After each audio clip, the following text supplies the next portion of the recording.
Welcome sa Obrang Guagua 2026 and for today, ikutan natin lahat ng booth dito para malaman yung kanilang produkto at saka makipagkwentuhan din sa kanila, sa mga business partners natin na kasama natin as exhibitors dito sa trade fair natin. So tara!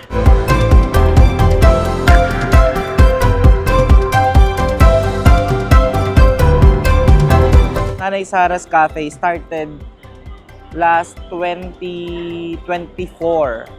So, to be honest, parang 3 years na siya. Pero, actually 2 years, going 3. Pero kasi nag-close kami ng 4 months nun. Tapos, it started from Empanada alone. So, from Empanada, Nanay Sara's Empanada, yun yung unang visit ni Small Laude. So, nagpunta siya dun sa cafe. At the same time, binlog niya yung Nanay Sara's Empanada. Doon kami nakaipon, pambili ng machine. So, doon namin siya, yung kinita nung vlog niya, na dami nag-order, yun yung kinita nun, yun yung pinambili namin, na-convert namin yung pwesto namin as Nanay Sara's Cafe. Pero knowing the name ng Nanay Sara, sino si Nanay Sara? Oh, si Nanay Sara, dapat si EJ to eh. Hindi, ikaw ang Ako magsasagot. talaga? Dahil ikaw ang na-ambush Oh interview. my God, ikaw ang ako talaga. sasagot. Sino Si Nanay Sara, lola siya ni EJ. Okay. So, siya, ma'am siya ng dad ni EJ. So, naisip namin sa kanya ipangalan para at least, since that time, she's 94 years old. So, we wanted na makip yung legacy niya. So, sabi namin, kahit mawala na si nanay, at least yung pangalan niya nandito pa din.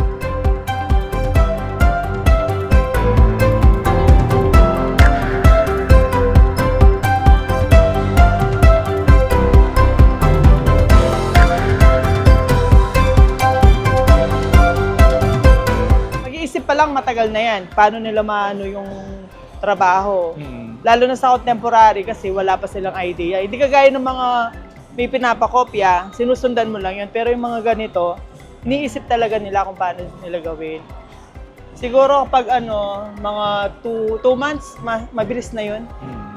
Pero yung mga detalyado, siguro mga 2 to 3 months. Bilang matagal. asawa ng isang woodcarver, no? Ano yung nakikita mong parang pinakasekreto nila? Bakit nila natatapos? Even though ang tagal.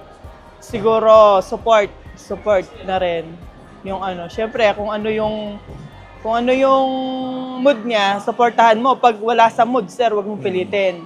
Pag nasa mood naman, wag mong storbohin. Yun yung pinaka-secret. Kasi pag nasa mood yan, continuous. Lahat ng niya, idea nagagawa niya sa obra niya. Pero pag wala talaga, wag mong pilitin kasi wala din siya magagawa. Masisira lang yung trabaho. Ganun yun. So may mga experience na, limbawa, ayain mo nang kumain, tapos... Oo, hindi pa siya talaga kakain. Pag naka-pick yung mood niya, hindi mo na siya kakain. Talagang tatapusin niya. Ganun yung artist.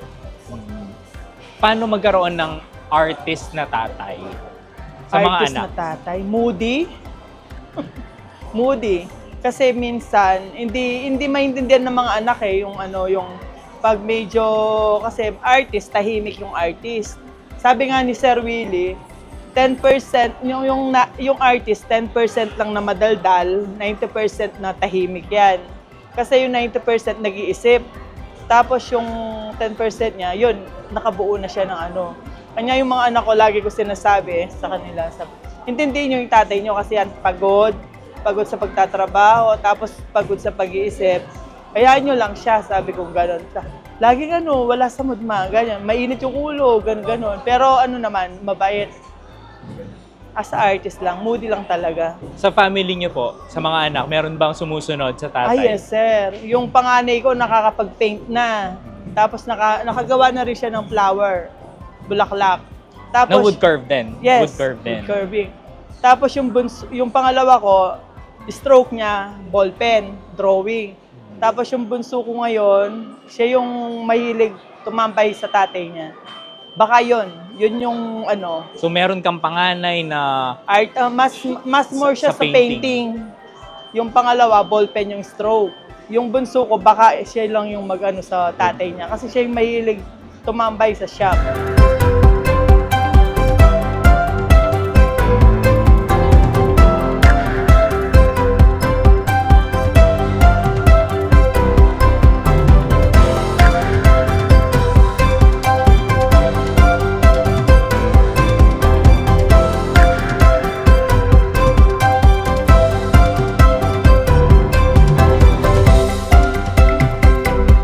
nagsimula yung Einstein Art nung pandemic po.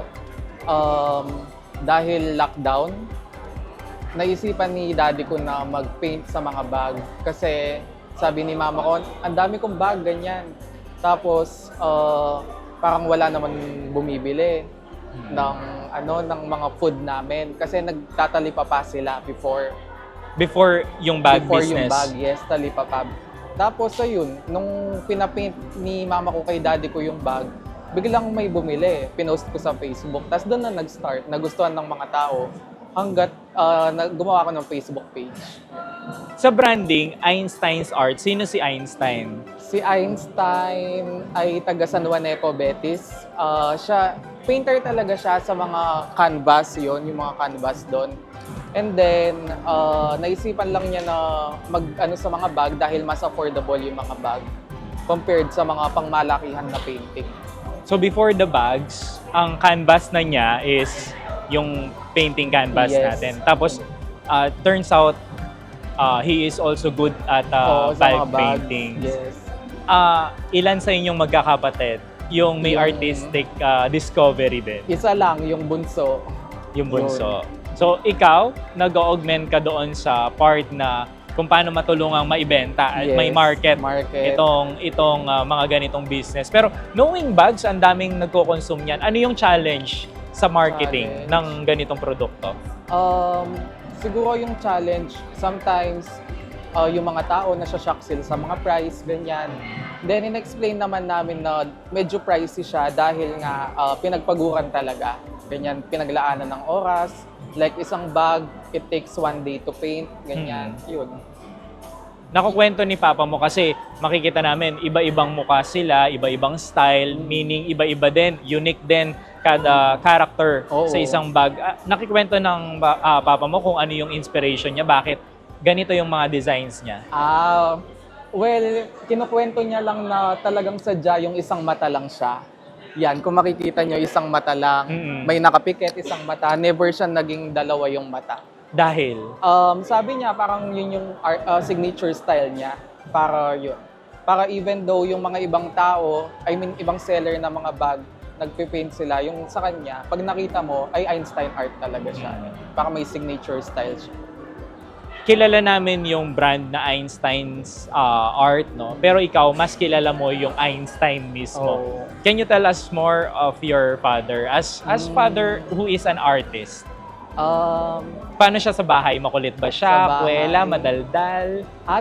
Sa bahay, hardworking talaga siya. Like, nagigising siyang 7 a.m., matutulog siya 2 a.m., ganyan. Talagang just to paint the bags. Yeah.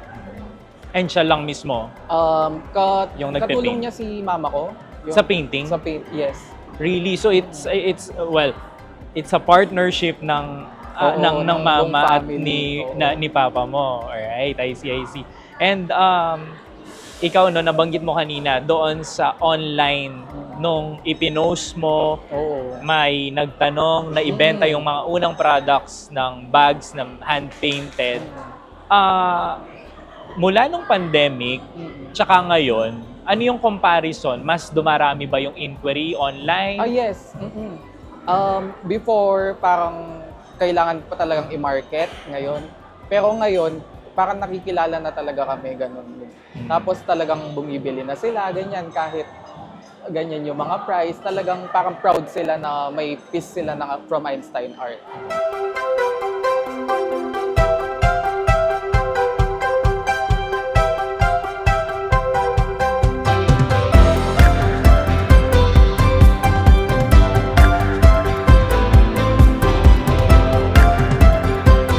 Ayun, thank you for joining us dito sa tour natin sa Obrang Guagua 2026. And we hope you enjoyed yung mga nakita nyo. And Obrang Guagua is happening every May.